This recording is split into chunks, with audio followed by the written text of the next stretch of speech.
What's up, YouTube? My name is Deshaun, and I have a proposal for Sony. Let's talk about it. But before I get into that, I do want to give a bit of praise to Sony. I really enjoy the Sony brand because it really feels like they're getting to a point where they're challenging people to say no to their system. Like they have something in every price point that you can pick up and get good quality image from. For example, if you are a bodybuilder or fitness person, wellness person, and you just want to post content to the internet, they make that pretty easy with something like the ZVE1, the ZVE10, the Alpha 6700. Or you're a filmmaker who, maybe had like the A7 III, or maybe you had an Alpha series camera and you want to upgrade to a cinema camera, but you can't necessarily afford the FX3. Well, now something like the FX30 exists. Finally, you've had an FX6 or an FX9 forever, and you're ready for that next step.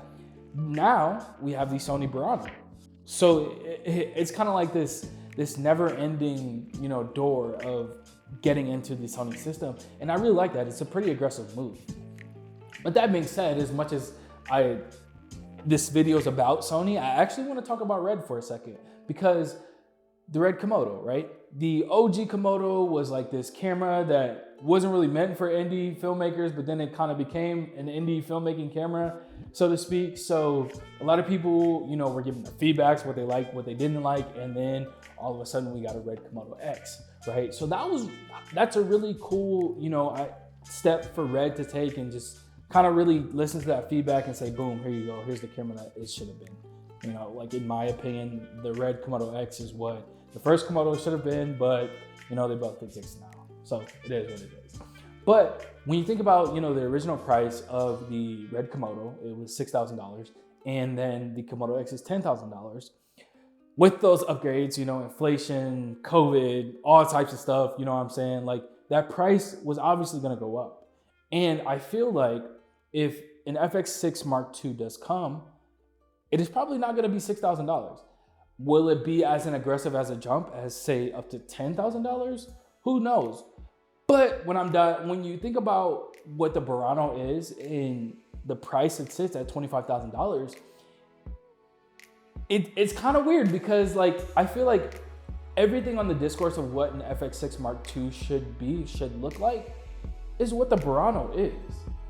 So when I see the price, I start to think to myself, like, how is that $25,000 camera? Like, what corners are they gonna have to cut to get $25,000 to even like $10,000?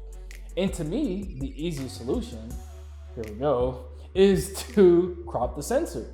Now, I know there's somebody with a pitchfork just ready to stab me, what I'm saying? But it's the truth. Like, at the end of the day, I mean, like, it would be really interesting to see two similar camera bodies exist in two different markets. Now, obviously that already exists with the FX30 and the FX3, the Alexa Mini, the Alexa Mini LF, that's a different, price point, but still. And then you now have the Pocket 6K Pro, and now the Pocket 6K Cinema Camera, no Pocket, Blackmagic Cinema Camera 6K full frame. There we go. So it's been done before, and it will probably continue to get done. So I think it would be a really cool idea to explore.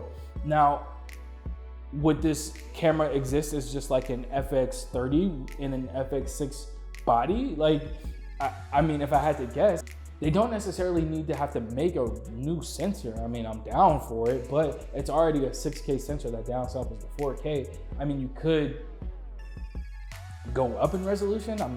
Maybe I'm not into that. I don't know how it works, but yeah, they could do that. But at the end of the day, like I said earlier, like, it would be really cool to have an FX6 Mark II, an FX60, maybe. I'm not tied to that name. Maybe like an FX6 Mini. I think we should keep the mini trope going in camera manufacturing, but that's just me. Maybe.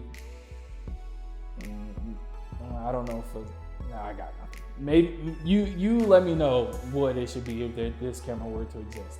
But I really like this idea, because I feel like when you look at the Pocket 6K Pro, the Canon C70, and the FX6, like, and the Komodo as well, the OG Komodo, like they all existed in this realm of like, these are the 4 options you have, right?